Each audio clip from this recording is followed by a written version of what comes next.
हाय दोस्तों, कैसे हैं आप सभी। मैं डॉक्टर अनिल फिर से अपने यूट्यूब चैनल पर आप सभी का स्वागत कर रहा हूं। 6 मोस्ट इंपोर्टेंट क्वेश्चन पर आ गया हूं। अंतिम प्रहार की सीरीज चल रही है फाइनेंशियल अकाउंटिंग एंड एनालिसिस का। 6 से लेके मैंने एक पार्ट के अंदर 5 क्वेश्चन कंप्लीट करे। यहां पर कोशिश रहेगी उससे भी ज्यादा क्वेश्चन कंप्लीट हो। आई होप आप एक ही वीडियो में थोड़ा थक गए होंगे, मुझे पता है, क्योंकि लंबे वीडियो में बच्चा जल्दी थक जाता है। लेकिन आप मेहनत कर रहे हो, संक्रांति में पतंग उड़ाने के बाद भी मेहनत कर रहे हो, तो आप सभी को मस्त पहले तो बधाइयाँ कि कल का पेपर अच्छा जाएगा। मस्त रहिएगा, रिलैक्स होकर पेपर दीजिएगा। पहले देखिएगा कि क्वेश्चन क्या पूछ रहा है। फाइनेंशियल अकाउंटिंग में सबसे ज्यादा मेजर प्रॉब्लम बच्चों के साथ ये है कि बच्चा ये नहीं चेक कर रहा कि वो क्वेश्चन क्या पूछ रहा है, यहाँ पे कॉपी भरने में लग गया। तो यहाँ पे कॉपी भरने में मत लगना है, यहाँ पे क्वेश्चन को अच्छे से समझना। तो 6 क्वेश्चन से शुरुआत करते हैं। देखो, वर्किंग कैपिटल का अपन ने ऑलरेडी देख लिया।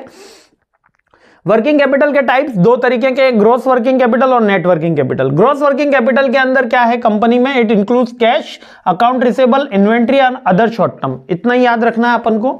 और नेट वर्किंग कैपिटल के अंदर क्या है, net working calculator subtracting current liability, यानी कि पहले मैं केवल करंट एसेट्स जोड़ दूंगा तो वो ग्रॉस वर्किंग कैपिटल है, और उसमें से अगर करंट लायबिलिटी घटा देता हूं तो नेट वर्किंग कैपिटल है। वैसे तो वर्किंग कैपिटल का फॉर्मूला अपन सबको पता है, current assets upon minus current liability.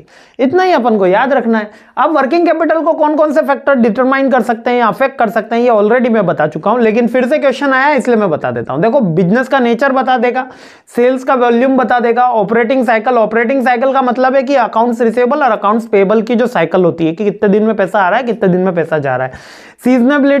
Seasonality के मतलब कि कैपिटल की रिक्वायरमेंट जब सीजन आता है, जैसे अभी पतंग महोत्सव था, सीजन ज्यादा था, है ना। Inventory management, account receivable, account payment terms और इकोनॉमिक कंडीशंस, ये ऑलरेडी अपन देख चुके हैं। अब ये वाली लिस्ट आपको अच्छे से याद रख लेनी है, स्क्रीनशॉट भी ले लो। करंट एसेट्स में सारी चीजें आएंगी, कैश, अकाउंट रिसेबल जिसको बिल्स रिसेवेबल भी बोलते हैं, है ना, बिल्स रिसेवेबल भी बोलते हैं, है ना। Inventory, marketable securities, prepaid expenses, short term investment, acquired revenue, supplies, working progress, deferred tax assets और अदर शॉर्ट टर्म एसेट्स, है ना। वो लिखा हुआ होगा, अगर अदर शॉर्ट टर्म एसेट्स है तो कौन सी, वो एग्जामिनर लिख के देगा, अदर शॉर्ट टर्म एसेट्स। इसके अलावा अकाउंट्स पेबल, अकाउंट्स पेबल को बिल्स पेबल भी बोलते हैं, याद रखना, बिल्स पेबल भी बोलते हैं। इसके अलावा short term loan, accrued expenses, income tax payable, short term portions of the long term डेब्ट। कोई लॉन्ग टर्म के लिए लोन लिया हो लेकिन शॉर्ट टर्म में अपन रिवाइंड कर रहे हो, रिपे कर रहे हो। बैंक ओडी, याद रखना, ओडी बार बार एग्जाम में बोल दिया जाता है, बैंक ओडी, है ना। Dividend payable, customer deposits, unearned revenue, short term provisions और अदर शॉर्ट टर्म। क्लियर है, ये याद रखना कि क्या क्या आता है। अब कैश फ्लो और फंड फ्लो के अंदर थ्योरी में एक क्वेश्चन बनता है, वो ये बनता है कि कैश फ्लो और फंड फ्लो में क्या डिफरेंस है। कैश के अंदर केवल कैश का गुणा भाग होगा, है ना, प्लस माइनस। गुणा भाग तो इसमें है नहीं, प्लस माइनस होगा। लेकिन फंड के अंदर अपने बहुत सारी चीजें अदर देन कैश जुड़ जाती है, ठीक है। कैश एंड कैश इक्विवेलेंट आ जाता है। Cash flow refers to the movement of cash into out of the year business for specific period of time. Scope जो है वो timing, amount of the cash, inflow और आउटफ्लो, ऑपरेटिंग, इन्वेस्टिंग और financial activity. Cash flow के अंदर 3 activity अपनी, operating, investing, financing. इसका numerical भी देखना है अपन को, याद रखना। कैश फ्लो का कंपोनेंट्स क्या है, इसकी सेल्स ऑफ रिसिप्ट, इंटरेस्ट, ये ऑलरेडी बता चुका हूं। और कैश फ्लो का पर्पस क्या है, हेल्प करता है कंपनी को एबिलिटी को एक्सेस करने में, मेजर करने में कि उसका कैश का इन कितना हुआ और आउट कितना हुआ। फॉर्मेट ऑलरेडी अपन देख चुके हैं इसका। फंड फ्लो क्या करता है, फंड फ्लो अपने फंड की मूवमेंट देखता है कि पैसा आया कहां से और पैसा गया कहां। ये अपने को फंड कहां से आए, कैपिटल से आया, और इसका मूवमेंट क्या हुआ फॉर अ स्पेसिफिक पीरियड। इसका स्कोप है कि सोर्सेज और यूजेस ऑफ द फंड्स। यहां पर 2 ऑप्शन आते हैं, जैसे बैलेंस शीट बनती है वैसे इसमें बनता है फॉर्मा। फंड फ्लो का न्यूमेरिकल आपके सिलेबस का पार्ट नहीं है, फिर भी अगर दे दिया एकेटीयू वालों ने तो इसको एक काल्पनिक बात मानी जाए। आज तक मैंने फंड फ्लो का न्यूमेरिकल देखा नहीं है और मेरे को लगता नहीं है कि कल आएगा, तो मेरी ऊपर रिस्क लेके फंड फ्लो का न्यूमेरिकल आप छोड़ सकते हो। अगर आपको किसी ने करवाया है कॉलेज वाले ने तो आप एक बार देख लेना, लेकिन मेरे जो भी मतलब स्टूडेंट हैं, मेरे ऊपर भरोसा रख के एक बार फंड फ्लो का न्यूमेरिकल छोड़ देना। और कल आ गया तो आप मुझे कुछ भी बोल सकते हो, है ना। लेकिन मेरा अनुभव यह कहता है कि फंड फ्लो का न्यूमेरिकल यूजुअली एग्जाम में नहीं आता। और लास्ट मोमेंट पे अगर आप मेरा वीडियो देख रहे हो तो अगर अभी तक आपने फंड फ्लो का न्यूमेरिकल नहीं देखा है तो इसको आप स्किप ही कर दो, ठीक है। तो फंड फ्लो में 2 ही चीजें आती है, एक तो सोर्सेज और uses of the fund. Fund flow includes changes in cash, marketable securities, accounts payable, long-term debt, equity and other balance sheet items. जबकि कैश फ्लो में अपन कैश की बात कर रहे हैं। इसका एनालिसिस हेल्प करता है allocation of the funds, operating profits, asset sales इसमें। और इसका फॉर्मेट क्या है, start with the opening balance of fund. Fund flow ही एक ऐसा है और कैश फ्लो ही एक ऐसा है जिसमें हमको आंसर पहले से पता होता है, कैश बैलेंस बाद में लिखा हुआ होता है ना, इसे। इन दोनों के बीच में डिफरेंस क्या है यहां पर अच्छे से फिर वापस बता देता हूं। देखो कैश फ्लो क्या है, कैश का मूवमेंट चेक करता है, और फंड फ्लो के अंदर फंड का मूवमेंट चेक होता है, जिसके अंदर कैश और नॉन कैश आइटम भी आते हैं, इतना याद रखना है। ये केवल कैश रिसिप्ट और पेमेंट पे वर्क करता है, जबकि ये various balance sheet item, account receivable, marketable securities, accounts payable, इनके ऊपर भी वर्क करता है। कैश फ्लो कवर करता है शॉर्टर पीरियड को और fund flow longer period time को कवर करता है। डिपेंड करता है कि कितने टाइम पीरियड के लिए अपन कवर करें। कैश फ्लो केवल कंपनी की लिक्विडिटी मैनेजमेंट के लिए होता है, जबकि फंड फ्लो कंपनी के इनसाइट के बारे में बताता है कि फाइनेंशियल पोजीशन कैसी चल रही है। कैश फ्लो केवल कैश के ट्रांजैक्शन पे डील कर रहा होता है, जबकि ये कैश और नॉन कैश आइटम्स पे डील करता है, ठीक है। Cash flow statement can be prepared using either direct method और इनडायरेक्ट मेथड। दो ही मेथड है इसके, डायरेक्ट और इनडायरेक्ट। जबकि fund flow method opening balance of the fund लिखा हुआ होता है और यूजेस ऑफ द फंड्स और end of the closing balance से अपन को कैलकुलेट करना होता है। यूजुअली किसी भी मेथड से आप कर सकते हो, है ना, डायरेक्ट इनडायरेक्ट कैश फ्लो का, किसी भी एक मेथड को आपको याद रख लेना, दोनों का आंसर एक ही। नेक्स्ट क्वेश्चन पे आ जाते हैं। अब कैश फ्लो का स्टेटमेंट कैसे बनाना है, ऑपरेटिंग इनकम, इन्वेस्टमेंट इनकम और फाइनेंशियल इनकम, इस तीन के थ्रू बनाया जाता है। पहले ऑपरेटिंग एक्टिविटी अपन चेक करते हैं, फिर इन्वेस्टिंग एक्टिविटी और फाइनेंशियल एक्टिविटी। तो सर आप इसको पढ़ा क्यों नहीं रहे हो, आपके मन के अंदर सवाल आएगा, क्योंकि ये न्यूमेरिकल है। क्या है दोस्तों, ये न्यूमेरिकल है, थ्योरी नहीं है। ये थ्योरी आपसे क्या एग्जामिनर ऐसे नहीं पूछ लेगा preparing the cash flow statement and this analysis, पूछ ले तो वाह वाह वाह मजा आ जाएगा। एक परफॉर्मा बनाया पूरा कैश फ्लो का, तो कैश फ्लो का परफॉर्मा जो है वो आपको चेक कर लेना। ऑलरेडी इसका न्यूमेरिकल करा चुका हूं, तो आपको कैश फ्लो चेक कर लेना है ना।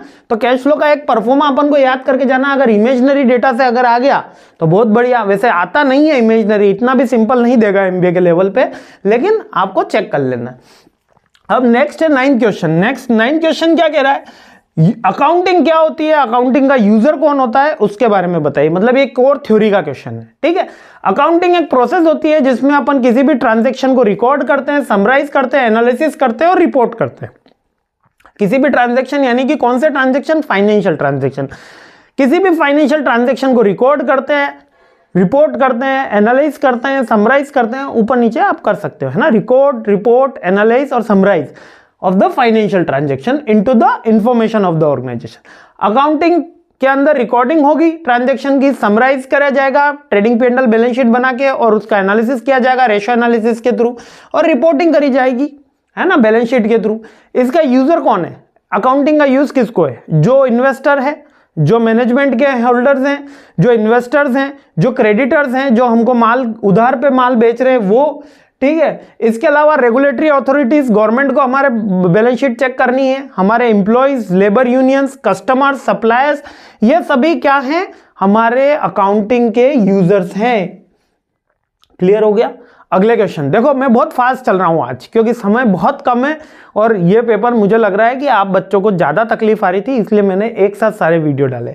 ऐसा नहीं है कि मैं 14 वीडियो डालूंगा तो उसमें व्यूज का कोई डिफरेंस आएगा, या 8 वीडियो डालूंगा तो व्यूज या अर्निंग का कोई डिफरेंस आएगा, ऐसा कुछ नहीं होता।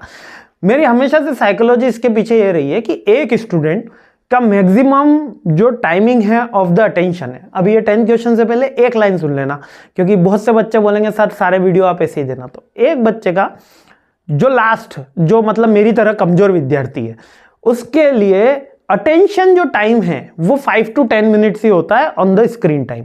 क्लासरूम में बहुत ज्यादा देर वो अटेंशन रह सकता है, वो समझ सकता है, चीजें समझ सकता है, लेकिन 10 मिनट से ज्यादा अगर बड़ा वीडियो बनता है, वो भी इंपॉर्टेंट क्वेश्चन का, तो उसके समझने पढ़ने की क्षमताएं कम हो जाती है ना। उसको चीजें याद रखने की मेमोरी पावर, उसको लग रहा है कि हाँ मैं जल्दी जल्दी देख लिया, लेकिन जो मेमोरी पावर है वो कमजोर हो जाती।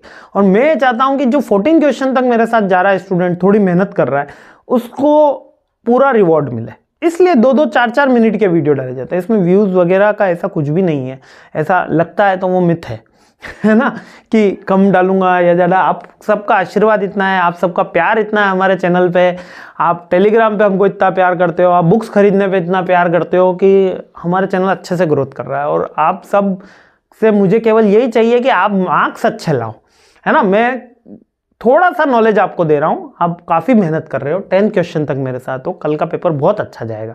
थोड़ा कॉन्फिडेंट रखो, अच्छे से पढ़ाई कर रहे हो, थोड़ी थोड़ी चीज़ें समझ के जाना, ज़्यादा परेशान मत होना, बहुत अच्छा जाएगा। देखो डेप्रिसिएशन होता है मूल्यह्रास। किसी भी प्रोडक्ट की यूज़ करने के कारण उसमें जो घिसावट के कारण जो उसकी वैल्यू में कमी आती है उसी को डेप्रिसिएशन कहते हैं। Depreciation accounting method. अब इसके दो मेथड है, एसएलएम और डीबीएम। कौन से मेथड है? एसएलएम और डीबीएम। अभी यहां समझा भी देता हूं। देखो एसएलएम मेथड और डीबीएम मेथड। डीबीएम का होता है डिडक्टिव बैलेंस मेथड और एसएलएम का मतलब है स्ट्रेट लाइन मेथड या सिंगल लाइन मेथड। यहां पर क्या दिखा है इसके अंदर? Straight line method. देखो सिंगल लाइन भी बुक्स टू बुक्स वेरी कर रहा है ना, स्ट्रेट लाइन मेथड। अब दोनों में क्या डिफरेंस है? डेप्रिसिएशन होता है कीमतों में कमी। अब मान लेते हैं डेप्रिसिएशन की रेट है 10%। अगर 1 लाख रुपए की मैंने मशीन खरीदी, ठीक है, एसएलएम में फर्स्ट ईयर डेप्रिसिएशन होगा 10,000, मशीन की वैल्यू हो जाएगी 90,000। फिर से डेप्रिसिएशन होगा 10,000 सेकेंड ईयर, ये फर्स्ट ईयर है, ये सेकेंड ईयर है, मशीन की वैल्यू हो गई 80,000। इतनी बात समझ में आ गई कि अगर जो डेप्रिसिएशन है वो कम होता है, डेप्रिसिएशन यानी कि मूल्यह्रास, मूल्यह्रास यानी कि उस प्रोडक्ट के अंदर वैल्यू में कमी जो उसकी घिसावट यानी उसके यूज करने के कारण आती है। 1 लाख में से 10% कम हुआ, 90,000 में से 10% कम हुआ, कौन सा? 10,000 रुपए। ये एसएलएम मेथड है, ठीक है। अब जो भी अगर लास्ट में रहा, अगर 10,000 में मशीन बिक गई तो 70,000 का लॉस हुआ, है ना। इसके अंदर यूजुअली जब भी एसएलएम मेथड आएगा आपको हमेशा स्क्रैप वैल्यू दी भी होगी, चाहे 3-4 साल करेगा उसके बाद स्क्रैप वैल्यू। अगर मान लेते हैं स्क्रैप वैल्यू इसकी 8,000 रुपए स्क्रैप वैल्यू, तो आपको कितने का लॉस हुआ? 2 साल के बाद 72,000 का लॉस। समझ में आया? अभी यहां पे दूसरे वाले के अंदर अपन करके बता रहा हूं। अगर यही डिडक्टिव बैलेंस मेथड होता तो क्या होता? 1 लाख का पहले साल तो 10,000 ही माइनस होता, 1 लाख का 10,000 तो वैल्यू कितनी हो जाती? 90,000। अब याद रखना डिडक्टिव बैलेंस के अंदर अपन कैलकुलेट इस पे करेंगे 90,000 पे। सेकेंड ईयर में कितना जाएगा? 9,000। तो अब मशीन की वैल्यू यहां तो सेकेंड ईयर बाद 80,000 थी, यहां 80,000 नहीं होगी, 90 में से 9 जाएगा तो वैल्यू कितनी आएगी? 81,000, ठीक है। अभी स्क्रैप वैल्यू है 8,000 रुपए, 8,000 रुपए तो लॉस हुआ है हमको 73,000 का, 8,000 रुपए तो 73,000 का लॉस हुआ है, क्योंकि वैल्यू हमारी ज्यादा थी ना। स्क्रैप वैल्यू 8,000 रुपए हो तो हमको 73,000 का लॉस हुआ है, यहां पर 72,000 का लॉस हुआ था। बात समझ में आ गई आपको? यानी डिडक्टिव बैलेंस में नहीं आई हो तो फिर समझ लो। डिडक्टिव बैलेंस के अंदर हमको डीबीएम में जो वैल्यू आती है, इसका न्यूमेरिकल आएगा, है ना, एग्जाम के अंदर अधिकतर 1 लाख में से जो अगले साल जो वैल्यू आई, जो 10,000 घटे 90,000 आए, तो अगली बार डेप्रिसिएशन मुझे इस 90,000 पे कैलकुलेट करना है, पहले वाला 10,000 नहीं लेना, हर साल नई वैल्यू पे कैलकुलेशन करना है। Diminishing balance method, deductive balance method या डिमिनिशिंग बैलेंस मेथड, दोनों का कंपैरिजन है, पीडीएफ आपको मिल जाएगी, जल्द से जल्द ये काम कंप्लीट करना। अब अकाउंटिंग के कंसेप्ट क्या है और इसके प्रिंसिपल्स क्या है, ये भी एक इंपॉर्टेंट क्वेश्चन है। अकाउंटिंग के प्रिंसिपल्स क्या है या इसके कंसेप्ट क्या है, बार बार आता है। इसका कंसेप्ट ये कहता है एंटिटी, बिजनेस को एक सेपरेट एंटिटी, यानी बिजनेस अलग और बिजनेसमैन अलग, मुकेश अंबानी जी अलग और रिलायंस अलग, धीरूभाई अंबानी जी अलग, रिलायंस अलग, जियो अलग और मुकेश अंबानी जी अलग, यानी सेपरेट एंटिटी। बिजनेस को एक सेपरेट एंटिटी है, बिजनेस के ऊपर केस किया जा सकता है, बिजनेस की मृत्यु हो सकती है, ऑनर की मृत्यु हो सकती है, लेकिन ऑनर की मृत्यु बिजनेस की मृत्यु नहीं है। लाइक धीरूभाई अंबानी जी का स्वर्गवास होना रिलायंस की खात्मा नहीं है, और रिलायंस को वाइंड अप कर देंगे तो किसी का स्वर्गवास हुआ, ऐसा नहीं है। समझ में आया? तो बिजनेस एक आर्टिफिशियल पर्सन है। इसके अलावा गोइंग कंसर्न, जब तक हम बिजनेस को बंद नहीं करेंगे वो हीरा है, सदा के लिए हमेशा चलेगा। मनी मेजरमेंट, हमेशा किसके ऊपर ट्रांजैक्शन किसमें एक्सेप्ट होंगे? केवल मॉनेटरी फॉर्म में। हमें बहुत खुशी हुई आज एम्प्लॉय ने 50% काम किया, तो 50% की जो खुशी हुई वो आप लिखोगे नहीं, है ना, वो मनी मेजरमेंट के पॉइंट ही आएंगे, खुशी फीलिंग्स को नहीं लिखा जाता। कॉस्ट कंसेप्ट, इसके ऊपर कॉस्ट भी अपन चेक करते हैं। इसके अलावा ड्यूल एस्पेक्ट आपको पता ही है, डेबिट और क्रेडिट का एस्पेक्ट चलता है। मैचिंग प्रिंसिपल्स, बैलेंस शीट हमेशा मैच होनी चाहिए, मैचिंग प्रिंसिपल्स इसका कहता है। कन्वर्जेंस प्रिंसिपल ये क्या कहता है कि suggest where there is a alternative accounting method estimate the one leads to the lower profit higher liability should be chosen. जिसमें कम प्रॉफिट हो वो आप चूज कर सकते हो, वैसे ये प्रिंसिपल अपने ज्यादा चलता नहीं है। Consistency principle, consistency principle accounting हमेशा करी जाएगी over a period of time. Materiality principle, और इसके जो एक्सपेंसेस है वो भी ये माने जाते हैं कि अगले साल भी बिजनेस चालू रहेगा। कंसिस्टेंसी प्रिंसिपल्स, एक अकाउंटिंग मेथड यदि हमने एक बार डीबीएम फॉलो कर लिया तो डीबीएम ही चलेगा, एसएलएम फॉलो कर लिया तो एसएलएम ही चलेगा, आप अकाउंटिंग मेथड बदल नहीं सकते।